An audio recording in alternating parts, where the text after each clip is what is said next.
Hello and welcome back to World of Sports. We have our nominees for this year's Ballon d'Or award, and here is the full list. Josko Gvardiol, Manchester City. He stood out for both Croatia and RB Leipzig during the 2022-23 season.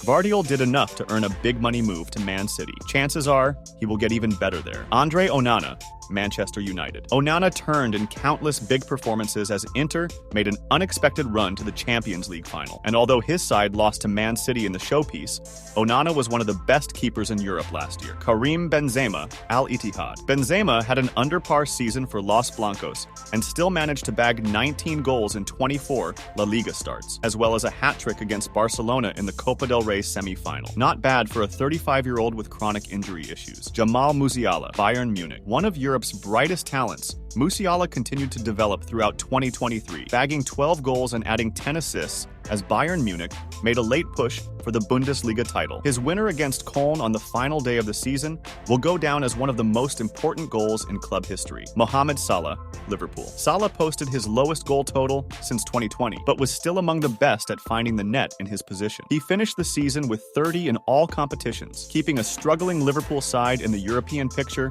for much of the campaign.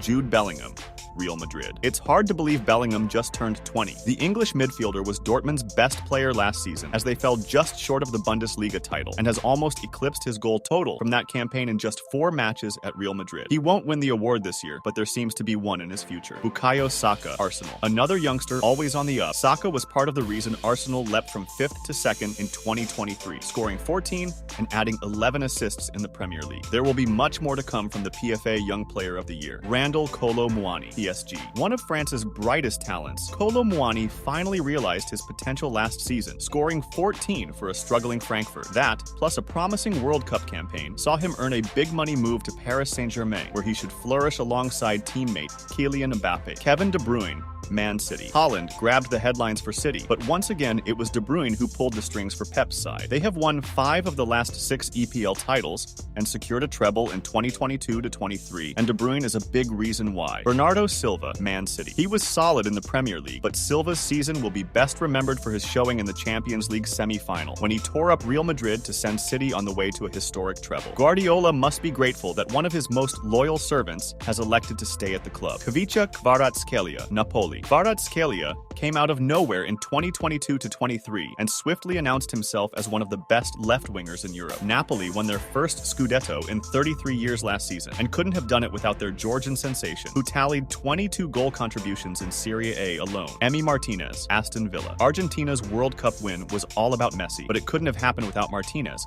who made crucial saves in 2 penalty shootouts. His one-on-one stop against Kolo Muani late on in the final is worth a nomination alone. Ruben Dias, Man City. Man City effectively played with 4 center-backs during their 2022-23 treble run, and Dias was the best of them all. His start to this season suggests he has no plans to slow down anytime soon. Nicolo Barella, Inter. The heart and soul of one of Europe's best midfield trios, Barella was the driving force behind Inter's late-season magic. He's been impressive for a few years now, and has finally gotten some much-deserved recognition for it. Erling Haaland, Man City. Is he the favorite? After scoring 52 goals for City last season, it's hard to make a case against him. He was a transformative talent for a team that somehow got better. 6 in 4 games this season suggest that there are many more goals to come. Martin Odegaard. Arsenal Saka was very good last year, but Odegaard was better. 15 very important goals and 7 assists, all while wearing the armband, made for a standout season. An immense talent is now among the best players in Europe. Ilkay Gundogan, Barcelona. When Haaland endured a rare cold spell towards the end of last season, Gundogan picked up the slack. He was immense for Guardiola for a few years, and at 33 is finally getting his plaudits. Barcelona will be delighted to have him. Julian Alvarez, Man City. If Messi was the star for Argentina, Alvarez was the cutting edge, a crucial sidekick for a World Cup winning team. His impressive start to the 2023-24 season, 3 goal contributions in 4 starts, point towards another big season. Yassine Bounou, Al Hilal Morocco, were the surprise side of the 2022 World Cup, and Bounou was a big reason why. His Europa League final heroics also helped Sevilla pick up more more European silverware. Vinicius Jr., Real Madrid. Vinicius eclipsed the 20-goal and 20-assist mark for club and country last season and is now Madrid's bona fide Galactico. Los Blancos will go as far as he can take them this year. Rodri, Man City, a no-6 who can attack like a no-10 and defend like a center-back. Rodri was arguably the most important player for Man City last year. His winning goal in the Champions League final wasn't bad either. Antoine Griezmann, Atletico Madrid. Vinny Jr. and Ronald Araujo may have stood out, but many would argue for Griezmann as La Liga's best player last season. With 31 goal contributions in La Liga alone, his proponents might just have a point. Lionel Messi, Inter Miami. Finally, Messi completed football last season,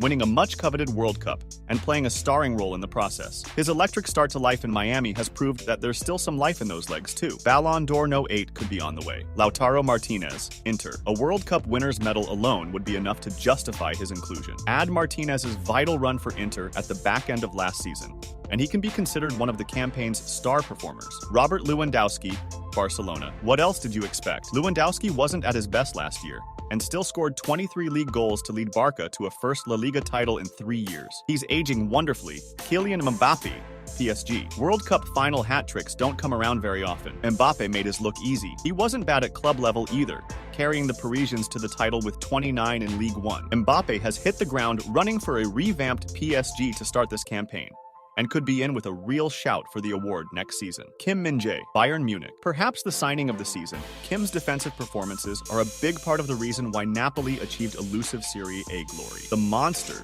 should only improve under Thomas Tuchel at Bayern. Luka Modric, Real Madrid. Modric is slowing down slightly, but can still turn in masterful performances on a big stage, something he showed in the Champions League and World Cup. This might be his final nomination, but it is richly deserved. Harry Kane, Bayern Munich. The best no-9 in Europe, not named Erling Haaland. Kane had arguably his best season for a tumultuous Spurs side, scoring 30 in the Premier League. He already has 3 and 3 for Bayern too. Victor Osimhen, Napoli. He was always going to be good, but Osimhen found another level last year, tearing through Serie A to the tune of 26 goals and 4 assists. He added 5 in 5 starts in the Champions League for good measure too. We have seen a lot of new names on the balloon list this season. Which of these names did not deserve to be on this list? Let us know in the comment section. Thanks for watching, and make sure to like, subscribe, and turn on post notification to see all our daily football posts.